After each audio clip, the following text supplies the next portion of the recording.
today's session. Sit comfortably, keep your back and neck straight, and once you feel ready, very gently close your eyes.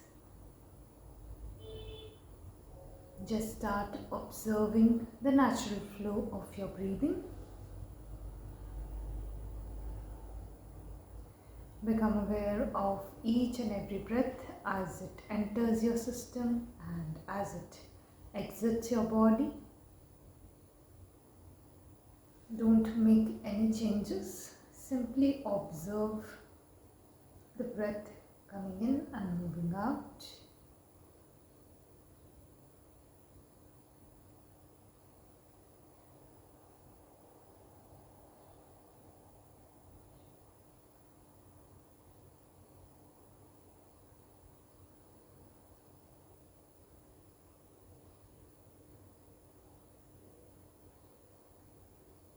Slowly shift your attention to your body. Become aware of your posture and check your alignment. If you feel the need, you can adjust your body.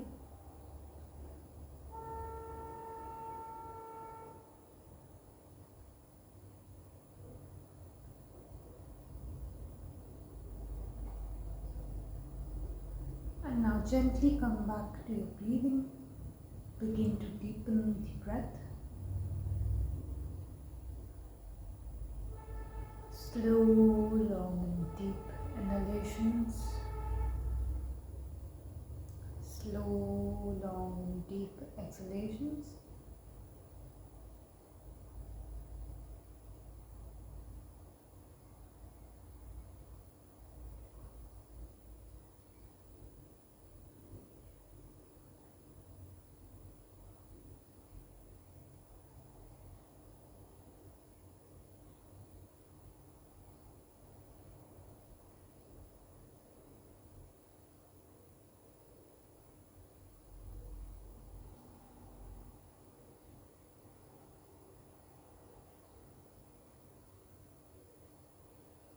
We are going to open today's session by chanting Om 3 times, followed by 3 shantis. A deep inhalation for Om.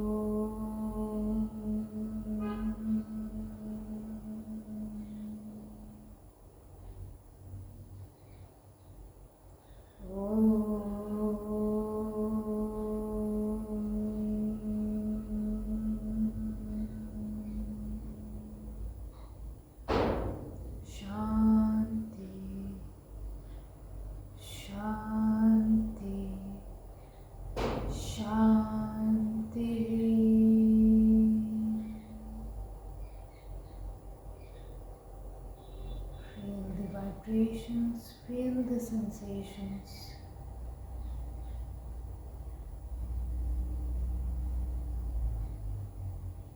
Now join your palms together and begin to rub the palms. Keep the palms on the eyes and very slowly, while blinking and looking at the palms, begin to open up your eyes, come back with a big smile. Om Shanti. Let us begin our session for today. So starting with yoga philosophy, today we are going to discuss a very interesting topic, and this is your second most relevant text when it comes to the yogic practices. So in earlier classes we have talked about Patanjali Yoga Sutra, right? And in this class today we are going to talk about the second most relevant text called Bhagavad Gita. So in the starting sessions only, I have given you the definition of yoga, and in that definition of yoga we have discussed 2 definitions out of Bhagavad Gita, right? And today we are going to learn about this text. So this is a text which is um, a book which you can fall back on when you are struggling with life, when you are even if you're not struggling with life. Okay, so it's a text to fall back on no matter which phase of your life you are in, or which part of your life you are currently working on. This text has a lot to offer, right? So this text is basically a very important text when it comes to how to navigate the life, navigate through life, and as well as how to manage life. Okay, so the first full name of the text is actually Srimad Bhagavad Gita Upanishad. Okay, so Srimad Bhagavad Gita Upanishad. Srimad is Srimad. Srimad Bhagavad Bhagavad.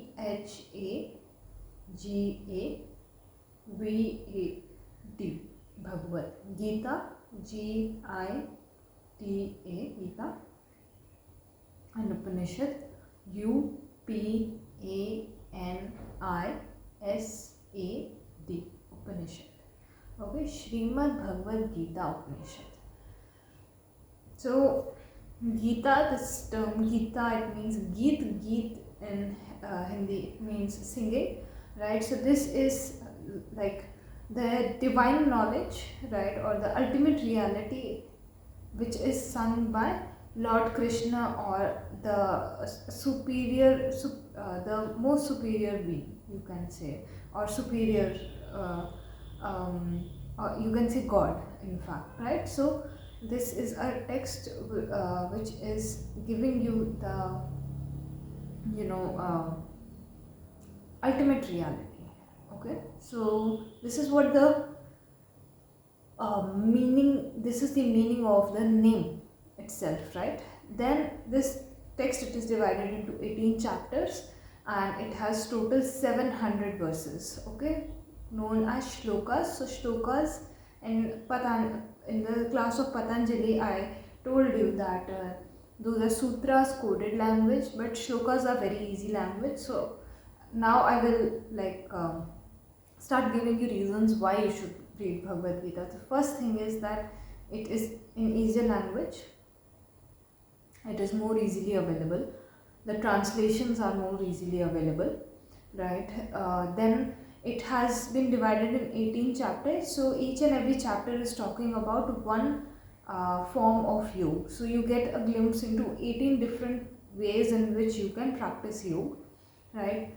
Then all the chapters, even though they are connected, but individually, because they are representing one approach of practicing yoga, you can read one of them, right, and gain an understanding of what you want to actually practice, right? So I would recommend how you go about reading this text. One time, just read through the entire text. Okay, so as you read through the entire text, you will get to know which school of yoga suits you the most. So our four main schools, which are Karma Yoga, Bhakti Yoga, Jnana Yoga, and Dhyan Yoga or Raj Yoga, these have come out of Bhagavad Gita only, right? So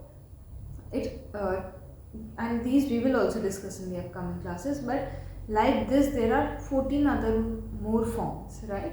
So you get a glimpse into what ways you can imbibe yoga into your life, right? And you can choose the one which is more suitable for you, most practical for you, and more suited to your personality than just the conventional understanding of the practice of yoga. Okay, so Bhagavad Gita, it will give you a glimpse into a variety of practices, and then the one that you really like out of the 18 chapters, you can read that one in depth. Okay, so it's like you are given a lot of options in front of you. You will have a look at them first, and then you will decide which thing you want to buy, right? So the thing you want to buy or the thing you want to opt for, you can go in depth about that. This text is also very engaging because it is in conversation form, right? So there are two different conversations going on in this entire text, And because conversations are very easy to remember, because they involve the participation of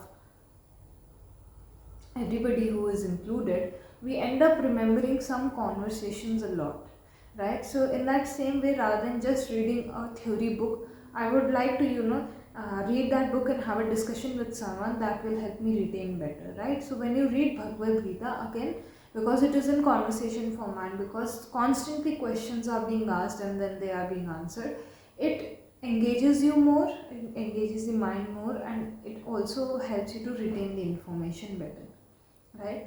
Over here, four main characters are there, right? One is Krishna, so Lord Krishna.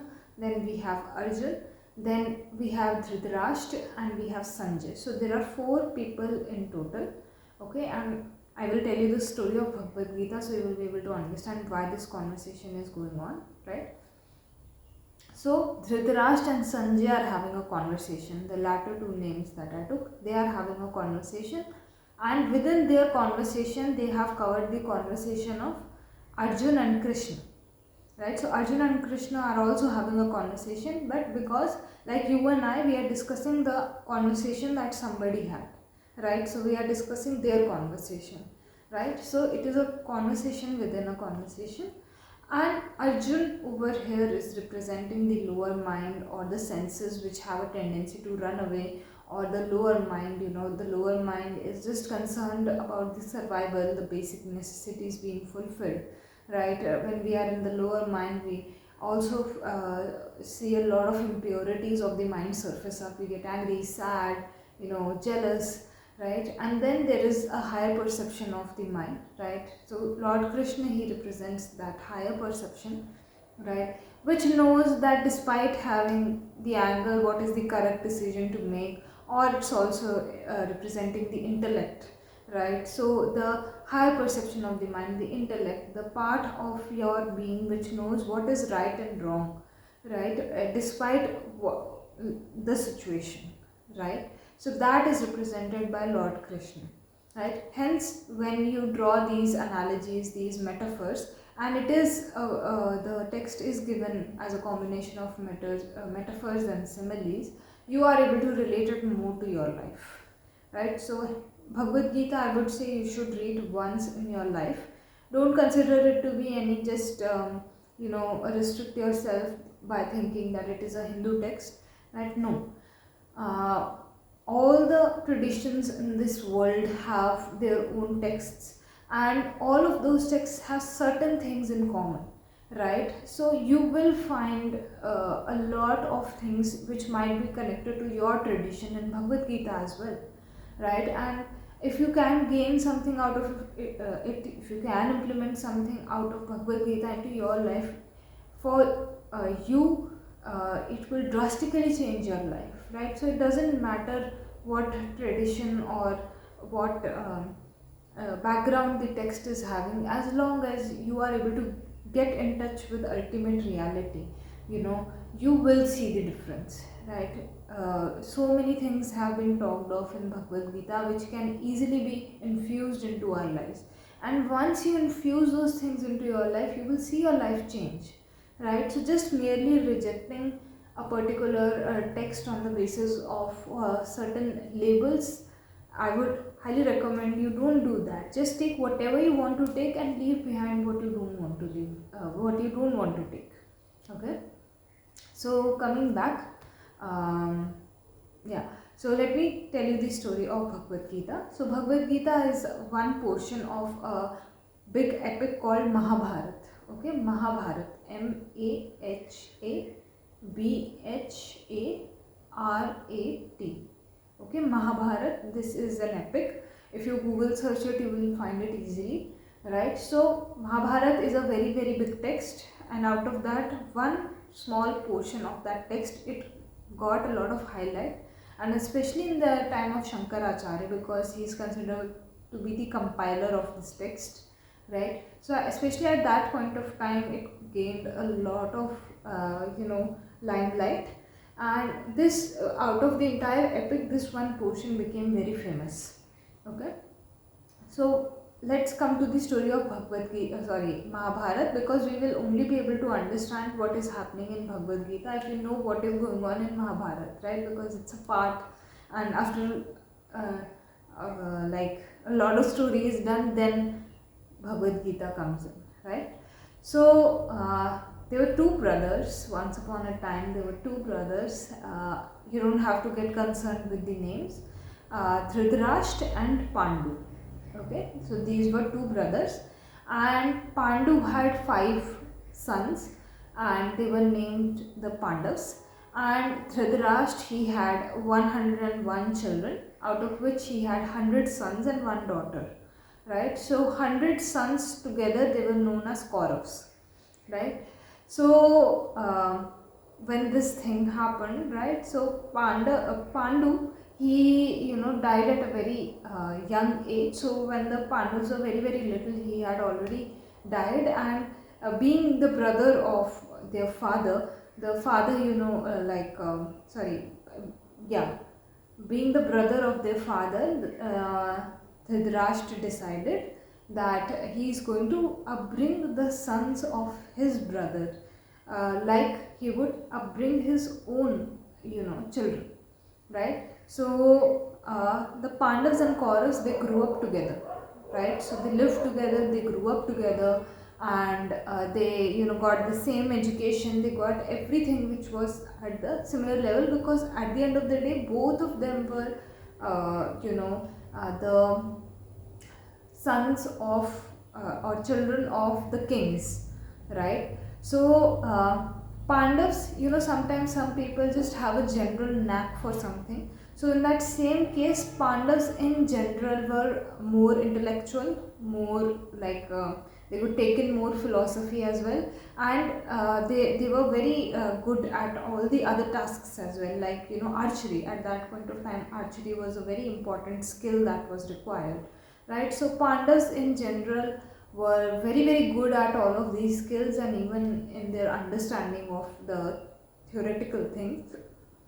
And Kauravas were not that good. It doesn't mean Kauravas weren't good, it's just that Pandavas were exceptional, right? So as they grew up, of course, as it happens generally, so the Kauravas were very jealous of the Pandavas, right? So as they grew up, it was decided that both of them, they are going to get separated, and the Pandavas are going to rule their share of the kingdom, and Kauravas are going to rule their share of kingdom, right?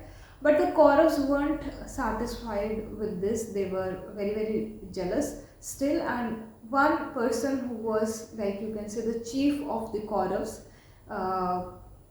famously he was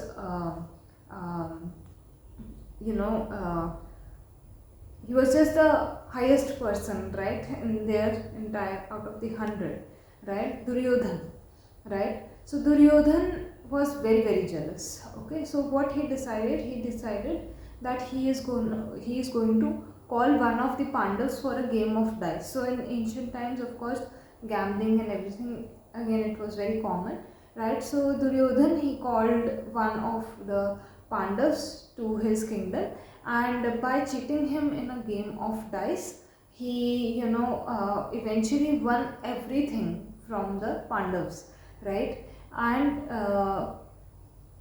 after that, a set of instances happened, but finally it was decided that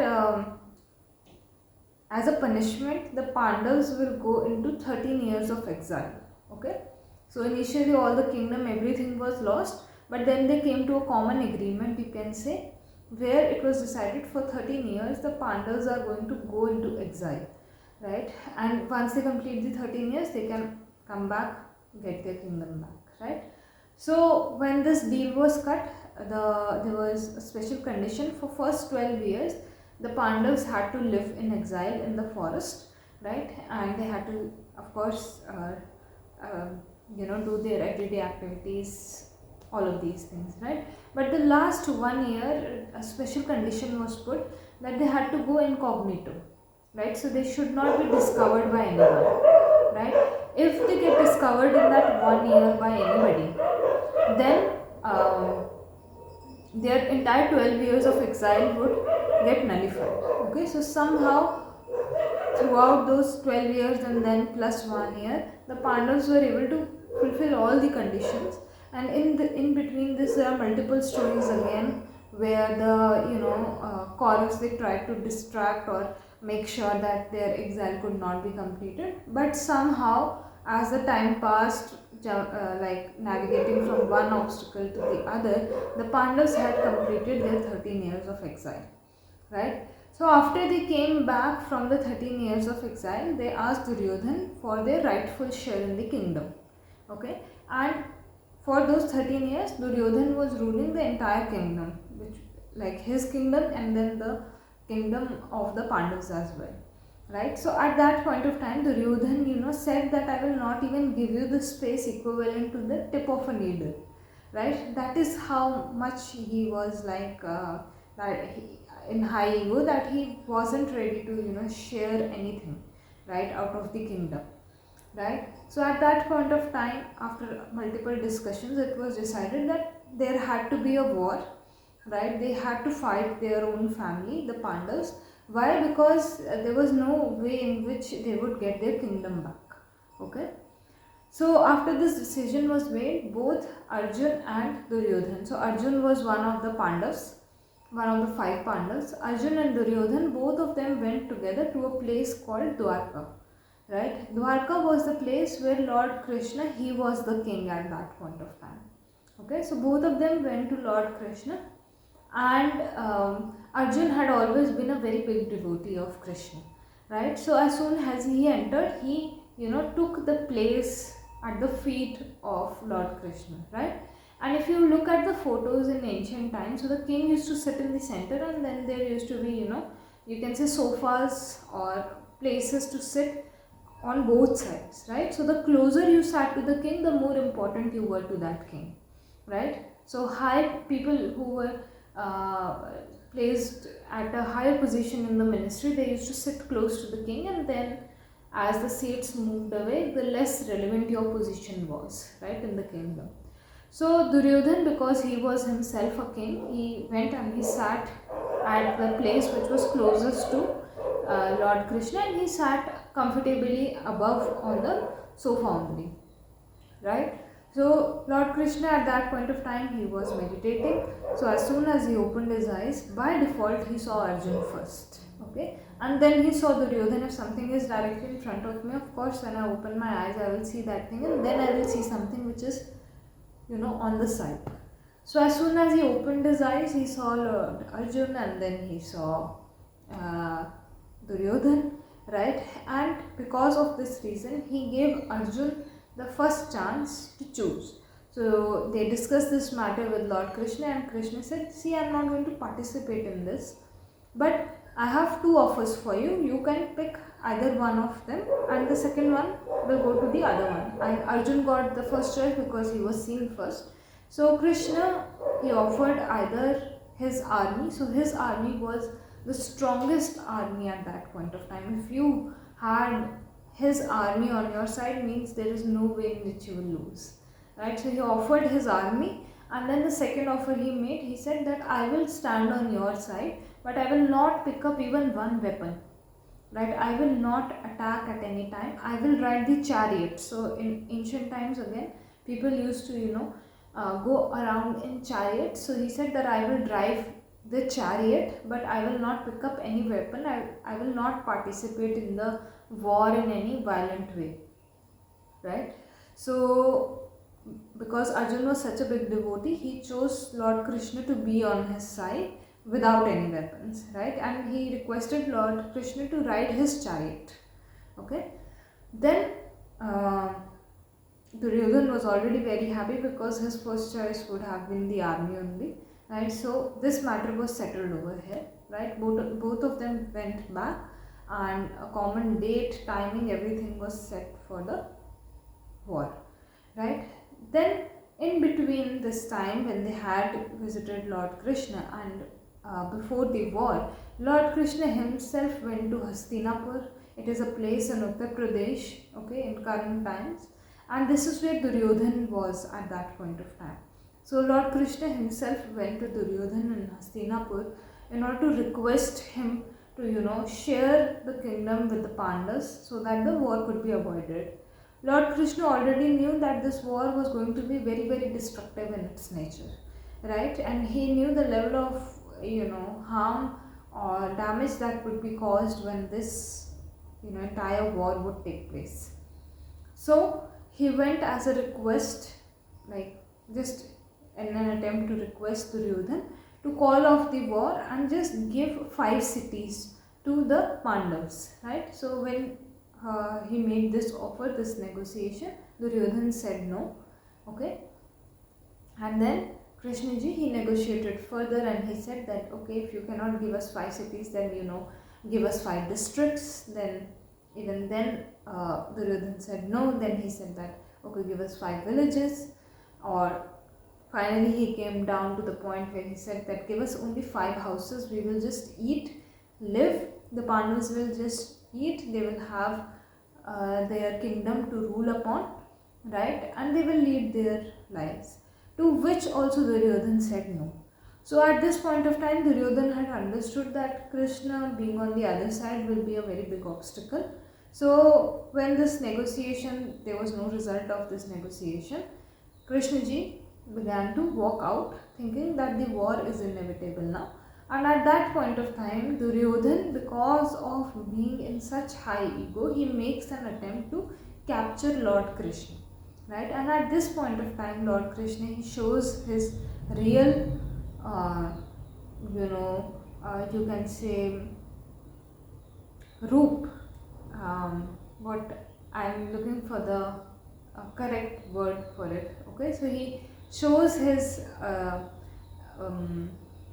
you can say, real essence at that point of time, and he says that I am, the creator, preserver and destroyer of everything you see around you. I am time in itself, right? And I am the source of energy from which everything comes into existence and where it comes back when the existence ceases, right? So at this point of time, he gets very angry at Duryodhan, who tried to capture him, right? And then after this incident ends, Krishna ji, he goes back home, right? And then we come directly to the day of the war. So on the day of the war in India, in any kind of war, you will see there are certain set of rules and regulation, right?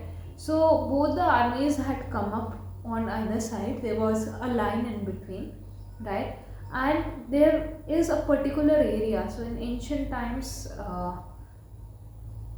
there was a specific area where you could stand and you could strategize before the war began, right? So you were given time before the war itself to decide your strategy, how you are going to attack, right? So when the armies were standing on both sides, Arjun asked Lord Krishna to bring him to that point where he could see who was on the other side so that he could strategize. Okay, so when this thing happened, Arjun immediately saw his guru, or he saw his teacher, the teacher who had taught him each and everything, even archery, the form he was going to use when he was fighting this war. Everything was taught to him by Dronacharya, and Duryodhan was so intelligent that he knew that Arjun would never go against Dronacharya, right? So he made sure that Dronacharya was on his side. So as soon as Arjun saw his entire family he was still anticipating, but he saw his entire family and then he saw Dronacharya on the other side, he completely lost it. He went into a state of deep conflict at that point of time. He told Lord Krishna that he could not fight the war because what good is the land that they are fighting for if they will not have the family to share it with, right? So he goes in a deep conflict, in a deep sense of, you can say, it was a very deep dilemma for him to fight against his own family at that time. So at this point of time, right, when this extreme dilemma comes in. Lord Krishna, he starts explaining to Arjun why it is necessary to fight this war. Okay, and this portion where Lord Krishna, he is explaining to Arjun why it is necessary to fight the war, this portion is called Bhagavad Gita. Okay, so now next time you pick up the text, at least you will have good idea of what is going on, and you will be able to read more in context, right? So we are going to close the philosophy discussion for today, and we are going to begin with our pranayam class. Okay, so let's start with today's topic. Today in pranayam class we are learning a very new topic, and this pranayam is called Ujjayi pranayam. Okay, Ujjayi, Ujjayi pranayam. Okay, so now this is not a new topic to you, because in your asana class you probably have already been performing the Ujjayi breath. Okay, so there is nothing new over here, it's old only, but let me put it more in the context of pranayam, because till now you have done more with the perspective of relaxation in your asana class. Okay, so Ujjayi, this term literally means victorious, right? So this Ujjayi pranayam, in English it is also called the victorious breath, or ocean's breath, or even the 𝐘𝐸 breath. Okay, so because of the sound that is generated during this pranayam, it is called the ocean's breath, right? So there is a snoring kind of sound that we create when we do Ujjayi pranayam by contracting the glottis, and that sound is generated because of this reason, right? So Ujjayi pranayam, it's also called the 𝐘𝐸 breath. Why? Because this is Ujjayi is a very tranquilizing pranayam. Okay, so it comes under the category of tranquilizing pranayams, and it is also heating pranayam. So if your body temperature is at a particular level, after doing the pranayam it will rise up, right? So it's called the 𝐘𝐸 breath because when you do Ujjayi, then it activates or stimulates the more subtle states of mind, which is why it is a tranquilizing pranayam as well, because it helps you to get out of that stress or tackle that stress overall, right? Let's come to the technique of Ujjayi. So like I said, you have to contract the glottis, right, which is a muscle in the throat, and then you create a snoring kind of sound. So how do you do it? First thing, your mouth will be closed at all the times, and you will only breathe through the nose. Okay. Second thing, the sound is generated both during inhalation and exhalation. Okay. So maybe in your asana class you are just creating the sound during exhalation, but when we talk of the pranayam, we are creating sound at both times. The sound shouldn't be too loud or it shouldn't be too low. It should just be as much as you can hear, right? So if somebody is standing very close to me, maybe they are able to hear that sound, otherwise they are not able to hear the sound, right? So this is the volume that you have to keep, right? So how do we do Ujjayi? In Ujjayi pranayam, we just sit comfortably, stably, close the eyes, go for a few deep breaths. For the sake of demonstration, I will be producing the sound a little bit, like I'll be producing the sound louder, but when you are doing it for your personal practice, you can go lower, right?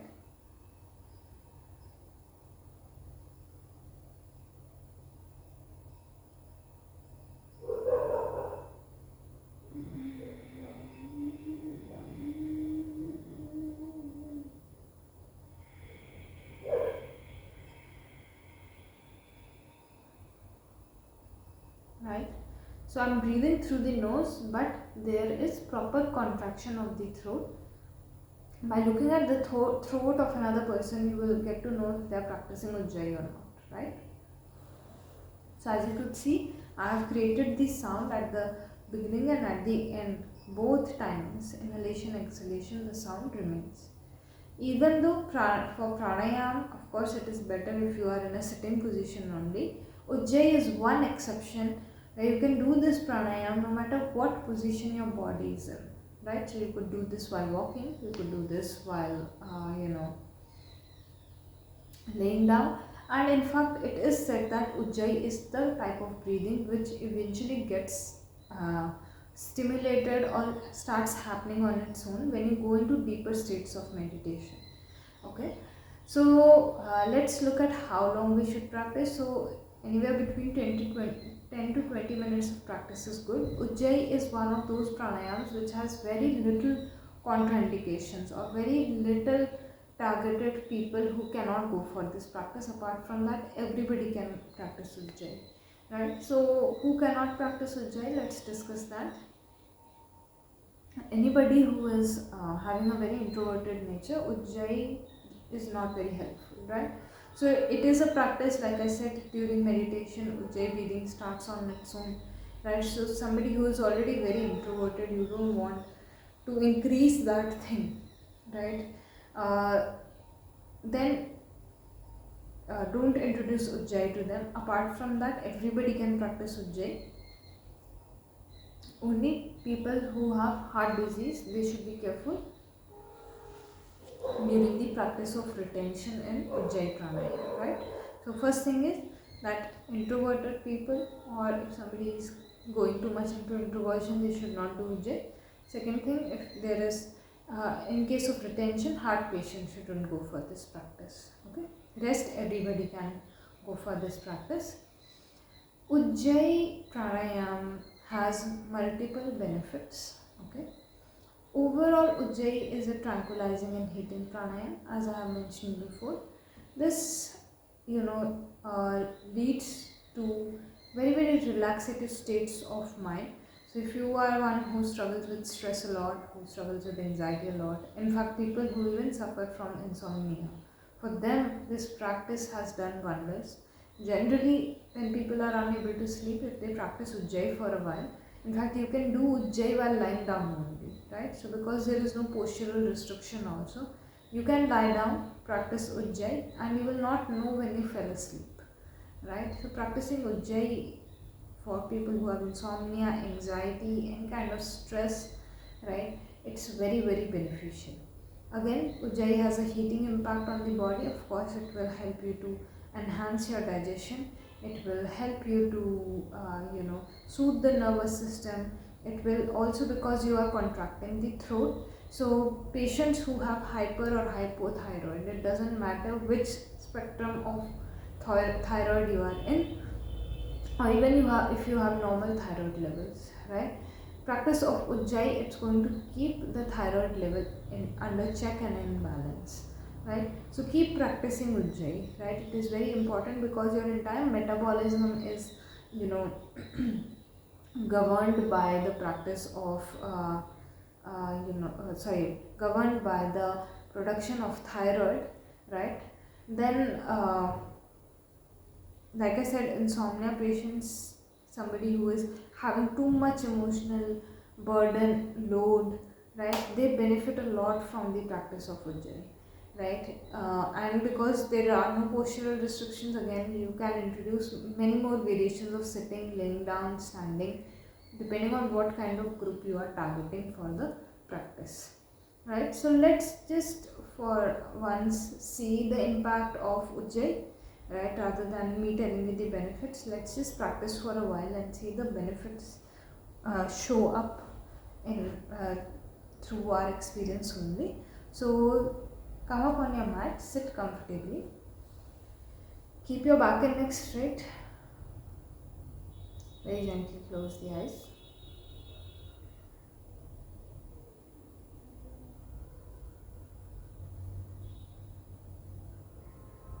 Start connecting with the natural flow of your breath.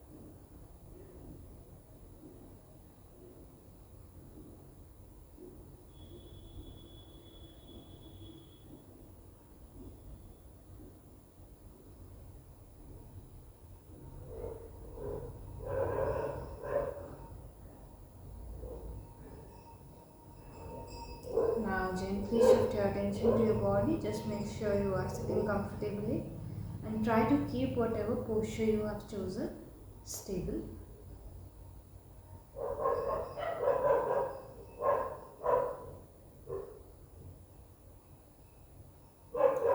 Gently come back to your breathing and begin to deepen the breath.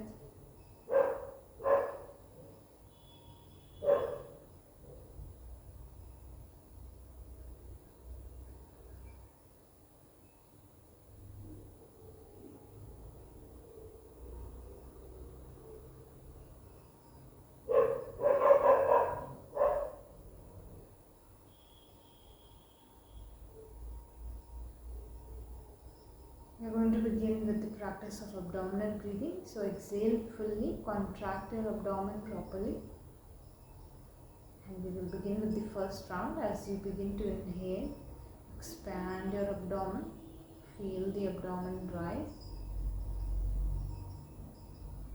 As you exhale, contract your abdomen again. Inhale, abdomen out. Exhale, abdomen in.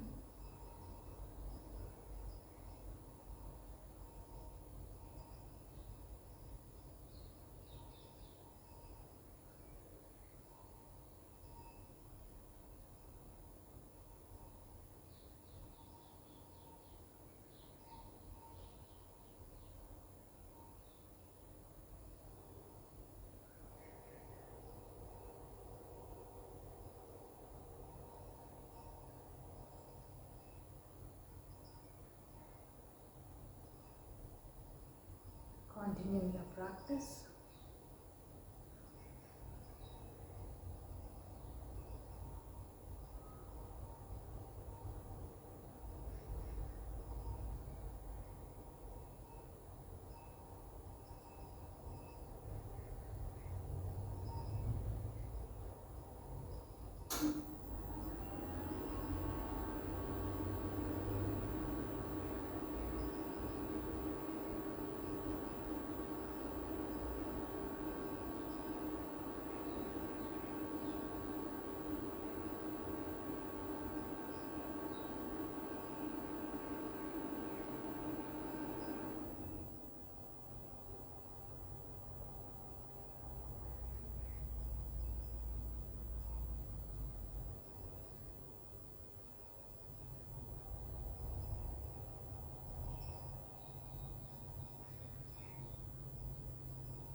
After your next exhalation, suspend your practice. Come back to the natural flow of your breathing. And simply observe the changes that have come after the practice of abdominal breathing.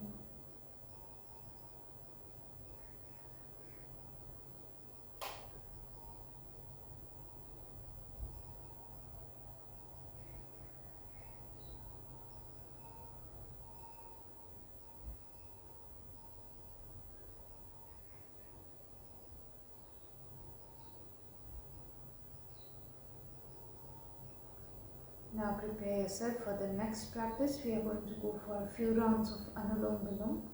So with the right hand, form the preferable mudra. Exhale fully. Close your right nostril with the thumb and begin to inhale through the left side.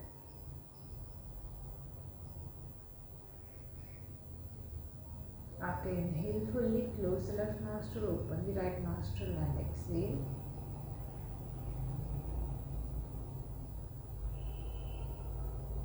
Take a deep breath in from the right side.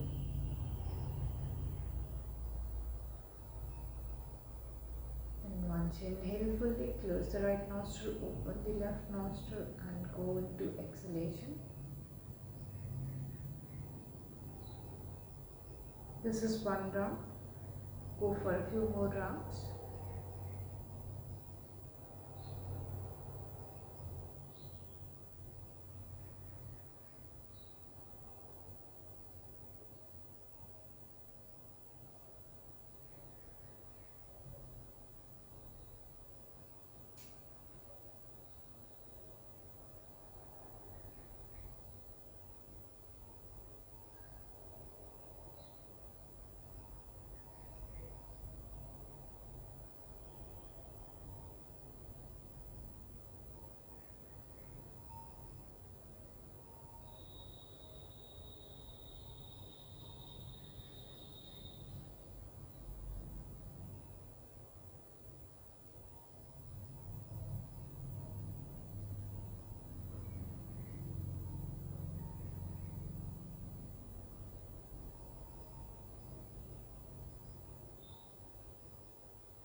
Keep continuing your practice. Go at your own pace.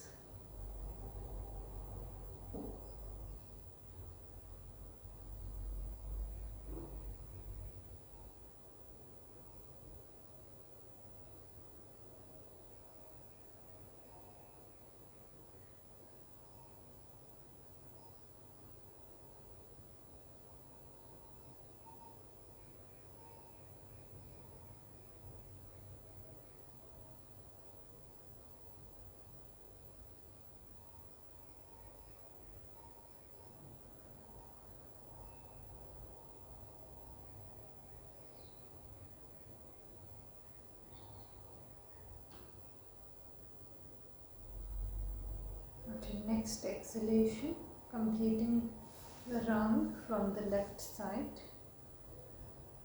suspend the practice, relax your hand.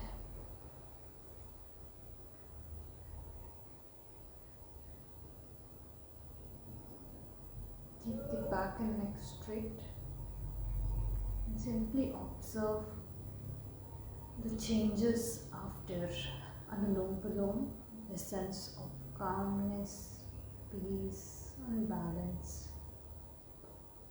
that is induced by the practice.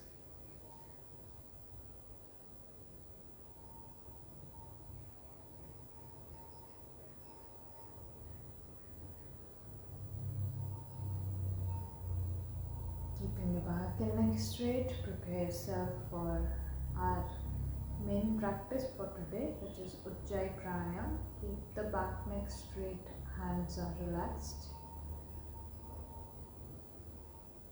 Close the mouth and with your next inhalation, contract your throat and create the snoring type of sound on the back side of the throat. And with the exhalation as well, make sure that there is sound as you exhale.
Keep continuing your practice like this.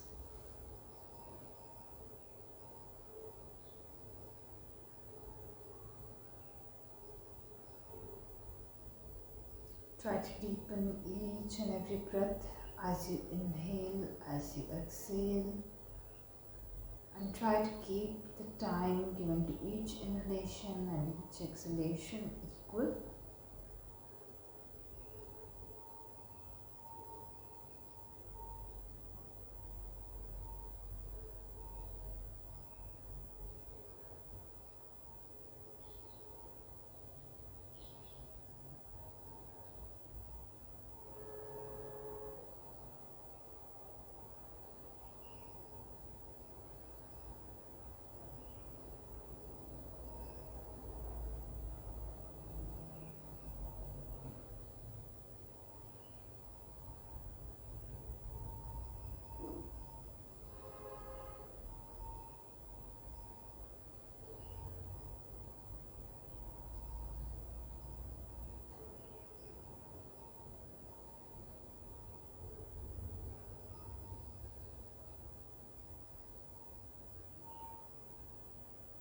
Just 3 more rounds. Go for 3 more breaths.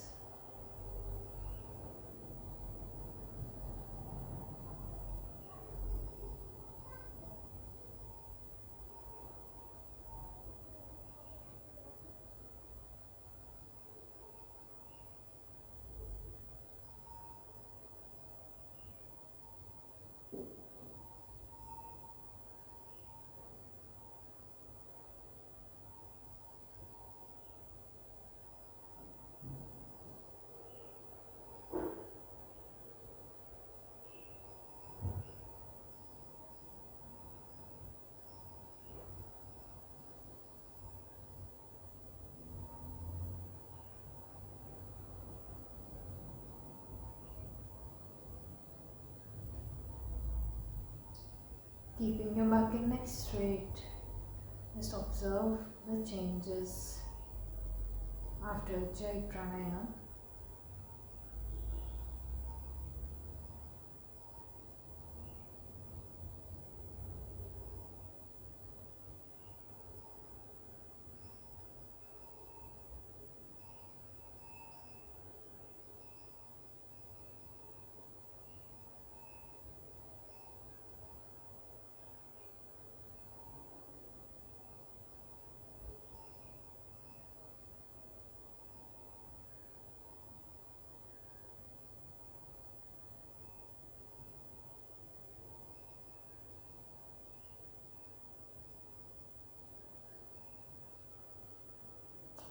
We are going to close today's session with 1 Om chanting, followed by 3 Shantis. Sit straight and take a deep breath in for Om.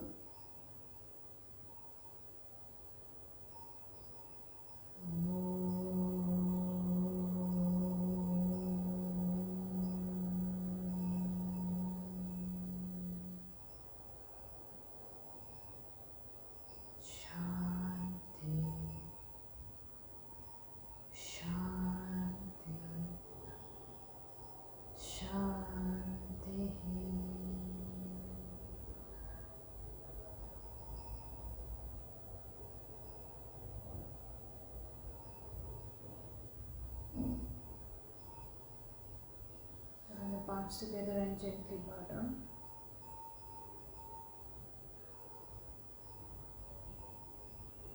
Now begin to rub the palms together.